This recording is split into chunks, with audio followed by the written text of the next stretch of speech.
Every day, she marked the toilet paper with a pen. She even crouched by the bathroom door to listen in. And the only reason she did all this was to make sure her black maid never dared to use the toilet meant for whites. Winnie, are you in there? Yes, ma'am.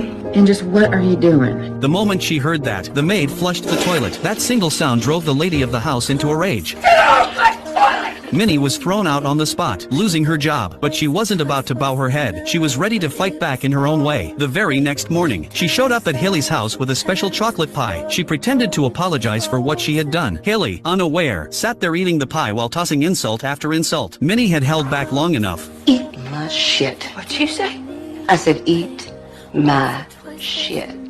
Haley froze, unable to believe what she just heard. But by then, half the special pie was already gone. Sick to her stomach, she ran straight to the bathroom. And for the first time, Minnie felt a rush of pure satisfaction. What she didn't know was that Haley wasn't done. To strike back, Haley spread rumors through the town. She told people Minnie had a terrible disease and accused her of being a thief. Overnight, no one in town would hire her. But Minnie wasn't one to stay down for long. Soon she knocked on the door of Haley's sworn rival, Celia. Celia had always loved defying Haley. And when she heard Minnie's story, she hired her right away. The estate was huge, which meant the work would be heavy. But when they sat down to discuss the job, Minnie couldn't believe her ears. Double the pay, at least 3 days off every week, and never more than 5 hours a day. The deal sounded too good to be true. Celia finally explained why. She had to hide the maid from her husband. If he ever found out, the consequences would be unthinkable. Minnie didn't have much choice. She needed the work. But what she found in Celia's house was something new: respect. Minnie patiently taught Celia how to cook, walking her through every detail. And when it came time to eat, Celia insisted they sit at the same table. No matter how many times Minnie reminded her that maids never sat with their employers, Celia refused to change. The contrast couldn't have been sharper. Haley, after her slice of chocolate pie, was as cruel as ever. She suggested every white family build separate toilets outside for their black maids. She claimed the maids were unclean and shouldn't share facilities with whites. The other women all nodded in agreement. Soon, outdoor toilets for maids started appearing across the town. Meanwhile, Haley found a new maid, Yule May. Yule May was desperate for money to send her children to college. She begged Haley for an advance on her pay, but Haley refused, mocking her and sending her away humiliated. One day while cleaning, Yule May found a ring hidden behind the sofa. It was enough to solve her problems. After a long struggle with herself, she slipped it into her pocket. The next morning, she was arrested as soon as she stepped off the bus, and Haley stood by, watching with satisfaction. News of Yule May's arrest spread quickly. Fear gripped the town. Minnie wanted to talk it over with her best friend Aibileen, but when she opened the door, she saw a white girl sitting inside. Minnie couldn't believe her eyes. In a world built on prejudice, no white person ever came to their homes. The girl introduced herself as Skeeter, a journalist. She wanted to write down the maids' stories, to show the world their lives and their struggles. Her arrival brought hope to the women. Every night they gathered, sharing their pain and memories. Skeeter wrote down every word. Their stories weren't just confessions, they were weapons against injustice. But while the maids spoke in secret, Haley and her friends were planning a charity auction. They claimed it was to help starving children in Africa. They asked Skeeter to put the notice in the paper. She agreed, but inside she felt sick. At the auction meetings, Skeeter witnessed open acts of racism, and she knew she had found her story. That night, as she edited the notice, she made a small change. Instead of asking for coats, she wrote down toilets. The next morning, Haley's lawn was piled high with old toilets. Neighbors stopped to laugh and point. Her pride was shattered. When Skeeter turned in her draft, her editor was shaken, but she wanted more. Two maids' voices weren't enough. They needed many. So Minnie and Aibileen reached out. One by one, more maids came forward. They poured out their pain, their fear, their stories. Skeeter listened carefully, capturing every detail. Late one night, Aibileen shared her deepest wound. Her son had been struck and killed by a white driver. Even so, she never let bitterness touch the children she cared for. In her lifetime, she had raised 17 white children as her own. Her current employer, Elizabeth, could barely stand her own daughter. She refused even the smallest act of affection. So Aibileen gave the little girl all the love her mother withheld. But no matter how much she gave, she was treated with contempt. After the maids' stories were gathered, Skeeter decided to include her own. The story of Constantine, the maid who had raised her. Constantine wasn't just a caretaker. She was Skeeter's foundation. When Skeeter was mocked for her looks or shut out by her peers, Constantine was always there, telling her to be strong and to believe in herself. But when Skeeter returned home from college, Constantine was gone. Her mother finally told her the truth. At a dinner party filled with white guests, Constantine's daughter showed up uninvited. To Skeeter's mother, it was unforgivable. That night, after 29 years of loyal service, Constantine was fired. By the time Skeeter tried to make things right, Constantine had already passed away. You broke her heart.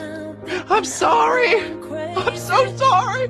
In time, a book filled with their voices was published. Its title was The Help. The town was thrown into chaos. Everyone whispered about who the stories were really about, especially the chapter about the chocolate pie, though all names were changed. People guessed anyway. Hilly insisted it was all lies, but the very next day, she stormed off to confront Skeeter. She threatened to sue, but Skeeter stood her ground. If Hilly went to court, everyone would know the truth about the pie. Hilly fell silent. In her fury, she turned on Aibileen, accusing her of theft. Elizabeth knew Aibileen was innocent, but under Hilly's pressure, she fired her anyway. Before leaving, Aibileen held the child she had raised one last time, though the girl wasn't hers. Aibileen had loved her as if she were. Even in the face of cruelty, Aibileen gave nothing but love. No degree, no status, only patience, kindness, and strength. As for Minnie, she continued working for Celia. One day, she sensed someone following her. A car door opened. Terrified, she ran, but it was only Celia's husband. He told her he knew everything. He knew Celia could never have become so skilled in the kitchen without help, and he had seen how much better Celia was doing since Minnie arrived. Celia had miscarried 4 times. She was broken inside, but Minnie's care gave her strength. Day by day, she came back to life. To thank her, Celia spent an entire day preparing a grand dinner. Her eyes shone with gratitude as she said, I ain't losing my job. You got a job here for the rest of your life.